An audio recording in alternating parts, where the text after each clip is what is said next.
लेकिन किसानों के आंदोलन का जो मैसेज था वो सब पूरे इलाके में चला गया है।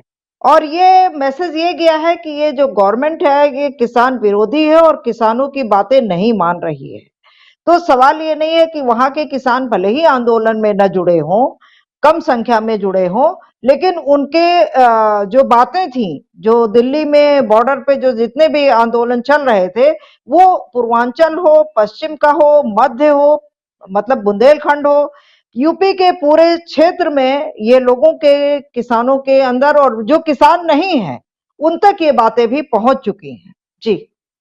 क्या लगता है जैसे अभी बहुत सही बता रहे हैं अमलेंदु उपाध्याय जी कि अब किसानों की मजबूरी नहीं है कि सरकार के सामने जाए, झुके, बात करें। और जैसा प्रधानमंत्री नरेंद्र मोदी ने कहा भी था कि 2 फोन कॉल की दूरी पर हूं, और 2 नहीं 1 फोन कॉल की दूरी पर हूं।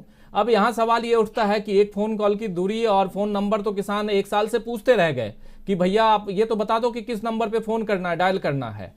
लेकिन अब मजबूरी जो है वो दूसरी तरफ दिखाई दे रही है। इसलिए हम लिख भी रहे हैं कि किसानों के आगे मोदी सरकार सरेंडर, ये सरेंडर जो है वो 19 तारीख से साफ दिखाई देने लगा, जिस दिन 18 मिनट के भाषण में, संबोधन में प्रधानमंत्री नरेंद्र मोदी ने लगभग 17 मिनट तक तो भूमिका बांधी और ये बताया और खासकर माफी भी मांगी। पहली बार प्रधानमंत्री नरेंद्र मोदी माफी वीर के रूप में प्रचारित हुए। सोशल मीडिया पर माफी वीर भी उनके नाम के साथ जुड़ गया।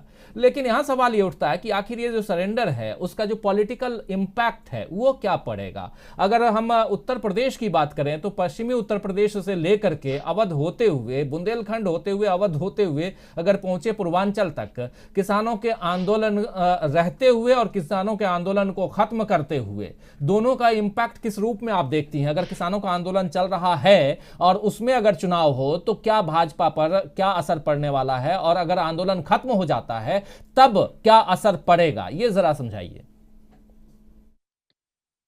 जी, ये अगर आंदोलन चल रहा है और इलेक्शन, भाई आंदोलन तो सिर्फ ये इसलिए था क्योंकि गवर्नमेंट ने जो ये 3 कानून लाए थे और उसके बाद में एमएसपी को लेकर के और मुद्दों को लेकर के जो आंदोलन चल रहा था, तो कानून तो निरस्त हो गए जिन्हें काला कानून कहा जा रहा था। और गवर्नमेंट बार बार, या उसके नेता और उसके मंत्री कहा करते थे, काला क्या है इसमें, काला क्या है, काला तो बताओ। तो मतलब एक तरीके से चिढ़ाने का काम किसानों को और उसके आंदोलन को लेकर के हो रहा था।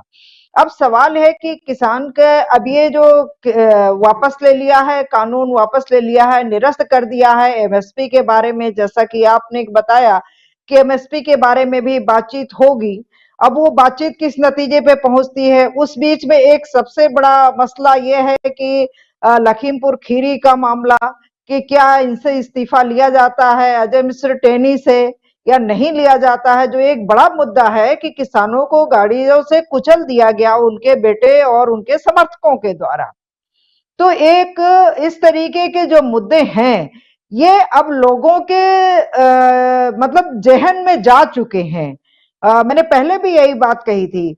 अब ये ठीक है कि इनसे ये थोड़ी-सी नॉर्मलसी ज़रूर आएगी कि भारतीय जनता पार्टी लोगों के बीच अपनी बात कहने की स्थिति में आ सकती है। लेकिन इससे ये नहीं होगा कि सब कुछ बीजेपी के अनुकूल हो जाएगा। क्योंकि जो सिर्फ किसानों का ही मसला नहीं है, बल्कि जो आम आदमी की जो जीवन के संकट हैं, जो क्राइसिस पैदा हो गई है, बहुत सारे दूसरे कारणों से, महंगाई है, बेरोजगारी है, काम का छूट जाना है, बाजार की स्थिति है, गवर्नमेंट की नीतियां हैं, ये सारे कारण जो है वो इकट्ठे होकर के जो आम आदमी को, एक साधारण आदमी को प्रभावित कर रहे हैं, जिसमें किसान भी शामिल है। तो ये सारी चीजें सिर्फ ये है कि जो बात लोगों के दिल तक उतर गई है, सुमन जी का कनेक्शन ये इस शायद आंदोलन के खत्म। डिस्कनेक्ट हो गई। सुमन जी, जी जी जी। आ, ये जो मैं कह रही हूँ, आवाज शायद मिल रही है। मिल हेलो। रही। हाँ, मेरा कहना है कि ये आंदोलन रहे या आंदोलन समाप्त हो जाए, आंदोलन समाप्त होने का मतलब ये नहीं है कि भारतीय जनता पार्टी के लिए सभी किसान जो है एकदम थाल लिए सजा करके खड़े हो गए, क्योंकि 1 साल से जो इतना बड़ा आंदोलन चल रहा था और जिस तरीके से उनके लिए उनको चिढ़ाया गया, जिस तरीके से उनके लिए व्यवहार किया गया सरकार के द्वारा, उसको कोई भूला नहीं है। और ये अवध का क्षेत्र हो, पश्चिमी उत्तर प्रदेश का क्षेत्र हो, पश्चिमी उत्तर प्रदेश के किसान मोर्चे पर थे, लेकिन जो अवध और पूर्वांचल और ये जो क्षेत्र है, यहाँ के किसान भले ही मोर्चे पर न गए रहे हो, लेकिन उन तक वो उन बात को समझ रहे हैं और समझ रहे थे।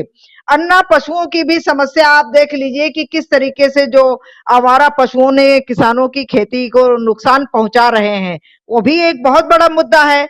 पराली को लेकर के उत्तर प्रदेश सरकार ने भी मुकदमे वापस लिए हैं, ये तो पहले ही ले लिए थे किसान कानून के वापस होने के पहले ही, लेकिन इसके बावजूद कोई बहुत बड़ी स्थिति में परिवर्तन नहीं आने जा रहा है। मुझे ऐसा लग रहा है सिर्फ इतना होगा कि भारतीय जनता पार्टी के लोग अब अपनी बात कम से कम दूसरों के बीच में, किसानों के बीच में कह सकेंगे, जो शायद अगर आंदोलन समाप्त ना होता या किसान वापस ये किसान कानून वापस ना लिया होता, तो शायद वो बात करने की स्थिति में भी लोग उनका इतना विरोध कर रहे थे कि उनको गांव में घुसने नहीं दे रहे थे, तो उस स्थिति में नहीं आ सकते थे। तो इतनी थोड़ी सी स्थिति सामान्य हुई है कि चुनाव में वो अपनी बातें जाकर के कह सकते हैं। अब ये तो डिपेंड करेगा कि भविष्य में क्या स्थिति बनती है। लखीमपुर खीरी की घटना जैसे अभी बता भी रहे हैं, अमलेंदु जी भी कह रहे हैं, उसमें उसके साथ साथ 26 जनवरी की बात भी रख रहे हैं। क्या लगता है ये जो लखीमपुर खीरी है, ये मामला टर्निंग पॉइंट और इसके बाद से यहाँ पर सरकार झुकती हुई नजर आई?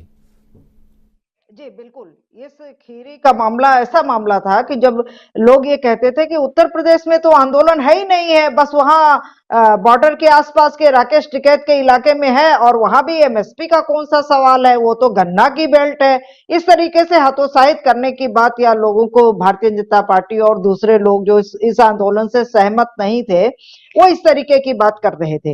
लेकिन खीरी की ऐसी घटना घट गई कि वाकई ये जो है कि ये एक टर्निंग पॉइंट हो गया। और उसमें एक बहुत बड़ी बात ये आई कि 2 दिन पहले अजय मिश्र टेनी का जो एक वीडियो वायरल हुआ, जो एक कार्यक्रम के दौरान उन्होंने कहा था कि मुझे सिर्फ सांसद या मंत्री ही ना समझिए, मैं और भी बहुत कुछ हूं।